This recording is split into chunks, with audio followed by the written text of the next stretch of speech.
32वीं पुतली रानी रूपवती ने राजा भोज को सिंहासन पर बैठने की कोई रुचि नहीं दिखाते देखा तो उसे अचरज हुआ।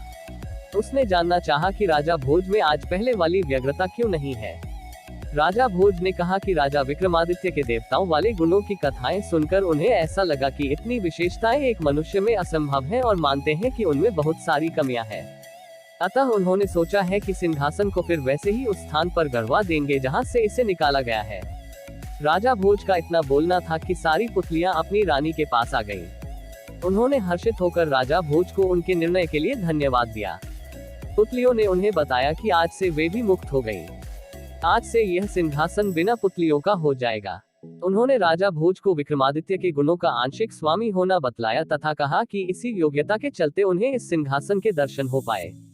उन्होंने यह भी बताया कि आज से इस सिंहासन की आभा कम पड़ जाएगी और धरती की सारी चीजों की तरह इसे भी पुराना पड़कर नष्ट होने की प्रक्रिया से गुजरना होगा।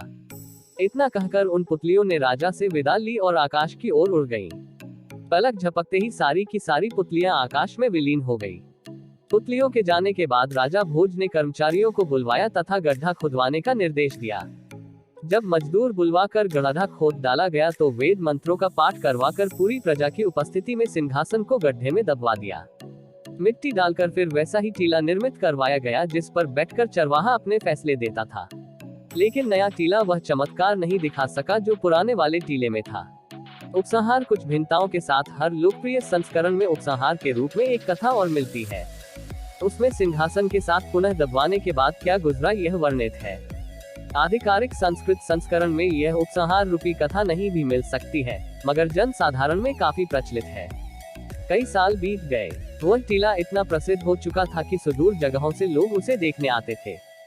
सभी को पता था कि इस टीले के नीचे अलौकिक गुणों वाला सिंहासन दबा पड़ा है। एक दिन चोरों के एक गिरोह ने फैसला किया कि उस सिंहासन को निकालकर उसके टुकड़े टुकड़े कर बेच देना चाहते थे। उन्होंने टीले से मीलों पहले एक गड्ढा खोदा और कई महीनों की मेहनत के बाद सुरंग खोदकर उस सिंहासन तक पहुंचे। सिंहासन को सुरंग से बाहर लाकर एक निर्जन स्थान पर उन्होंने हथौड़ों के प्रहार से उसे तोड़ना चाहा। चोट पड़ते ही ऐसी भयानक चिंगारी निकलती थी कि तोड़ने वाले को जलाने लगती थी।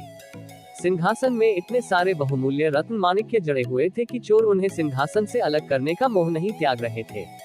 सिंहासन पूरी तरह सोने से निर्मित था, इसलिए चोरों को लगता था कि सारा सोना बेच देने पर भी कई हजार स्वर्ण मुद्राएं मिल जाएगी और उनके पास इतना अधिक धन जमा हो जाएगा कि उनके परिवार में कई पुरखों तक किसी को कुछ करने की जरूरत नहीं पड़ेगी। वे सारा दिन प्रयास करते रहे मगर उनके प्रहारों से सिंहासन को रत्ती भर भी क्षति नहीं पहुंची। उल्टे उनके हाथ चिंगारियों से झुलस गए और चिंगारियों को बार बार देखने से उनकी आंखें दुखने लगी। वे थककर बैठ गए और सोचते सोचते इस नतीजे पर पहुंचे कि सिंहासन भूथा है। भूथा होने के कारण ही राजा भोज ने इसे अपने उपयोग के लिए नहीं रखा। महल में इसे रखकर जरूर ही उन्हें कुछ परेशानी हुई होगी, तभी उन्होंने ऐसे मूल्यवान सिंहासन को दोबारा जमीन में दबवा दिया। वे इसका मोह राजा भोज की तरह ही त्यागने की सोच रहे थे। तभी उनका मुखिया बोला कि सिंहासन को तोड़ा नहीं जा सकता, पर उसे इसी अवस्था में उठाकर दूसरी जगह ले जाया जा सकता है। चोरों ने उस सिंहासन को अच्छी तरह कपड़े में लपेट दिया और उस स्थान से बहुत दूर किसी अन्य राज्य में उसे उसी रूप में ले जाने का फैसला कर लिया।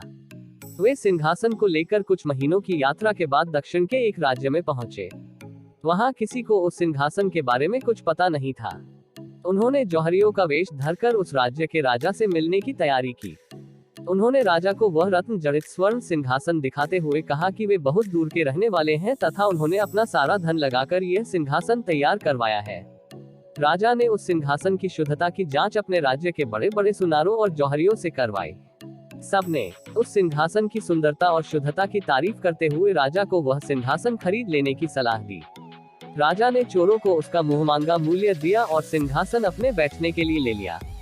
जब वह सिंहासन दरबार में लगाया गया तो सारा दरबार अलौकिक रोशनी से जगमगाने लगा। उसमें जड़े हीरों और माणिक्यों से बड़ी मनमोहक आभा निकल रही थी। राजा का मन भी ऐसे सिंहासन को देखकर अत्यधिक प्रसन्न हुआ। शुभ मुहूर्त देखकर राजा ने सिंहासन की पूजा विद्वान पंडितों से करवाए और उस सिंहासन पर नित्य बैठने लगा। सिंहासन की चर्चा दूर दूर तक फैलने लगी।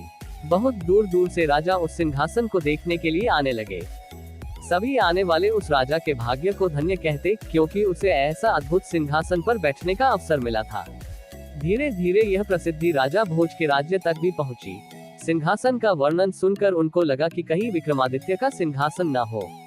उन्होंने तत्काल अपने कर्मचारियों को बुलाकर विचार विमर्श किया और मजदूर बुलवाकर टीले को फिर से खुदवाया। खुदवाने पर उनकी शंका सत्य निकली और सुरंग देखकर उन्हें पता चल गया कि चोरों ने वह सिंहासन चुरा लिया। अब उन्हें यह आश्चर्य हुआ कि वह राजा विक्रमादित्य के सिंहासन पर आरूढ़ कैसे हो गया। क्या वह राजा सचमुच विक्रमादित्य के समकक्ष गुणों वाला है? उन्होंने कुछ कर्मचारियों को लेकर उस राज्य जाकर सब कुछ देखने का फैसला किया। काफी दिनों की यात्रा के बाद वहां पहुंचे तो उस राजा से मिलने उसके दरबार पहुंचे। उस राजा ने उनका पूरा सत्कार किया तथा उनके आने का प्रयोजन पूछा। राजा भोज ने उस सिंहासन के बारे में राजा को सब कुछ बताया। उस राजा को बड़ा आश्चर्य हुआ। उसने कहा कि उसे सिंहासन पर बैठने में कभी कोई परेशानी नहीं हुई। राजा भोज ने ज्योतिषियों और पंडितों से विमर्श किया तो वे इस निष्कर्ष पर पहुंचे कि हो सकता है कि सिंहासन अब अपना सारा चमत्कार खो चुका हो। उन्होंने कहा कि हो सकता है कि सिंहासन अब सोने का न हो तथा रत्न और माणिक्य कांच के टुकड़े मात्र हो। उस राजा ने जब ऐसा सुना तो कहा कि यह असंभव है। चोरों से उसने उसे खरीदने से पहले पूरी जांच करवाई थी, लेकिन जब जौहरियों ने फिर से उसकी जांच की तो उन्हें घोर आश्चर्य हुआ। सिंहासन की चमक फीकी पड़ गई थी तथा वह एकदम पीतल का हो गया था। रत्न माणिक्य की जगह कांच के रंगीन टुकड़े थे। सिंहासन पर बैठने वाले राजा को भी बहुत आश्चर्य हुआ। उसने अपने ज्योतिषियों और पंडितों से सलाह की तथा उन्हें गणना करने को कहा। उन्होंने काफी अध्ययन करने के बाद कहा कि यह चमत्कारी सिंहासन अब मृत हो गया है। इसे अपवित्र कर दिया गया और इसका प्रभाव जाता रहा। उन्होंने कहा, अब इस मृत सिंहासन का शास्त्रोक्त विधि से अंतिम संस्कार कर दिया जाना चाहिए। इसे जल में प्रवाहित कर दिया जाना चाहिए। उस राजा ने तत्काल अपने कर्मचारियों को बुलाया तथा मजदूर बुलवाकर मंत्रोच्चार के बीच उस सिंहासन को कावेरी नदी में प्रवाहित कर दिया। समय बीतता रहा। वह सिंहासन इतिहास के पन्नों में सिमट कर रह गया। लोक कथाओं और जन श्रुतियों में उसकी चर्चा होती रही।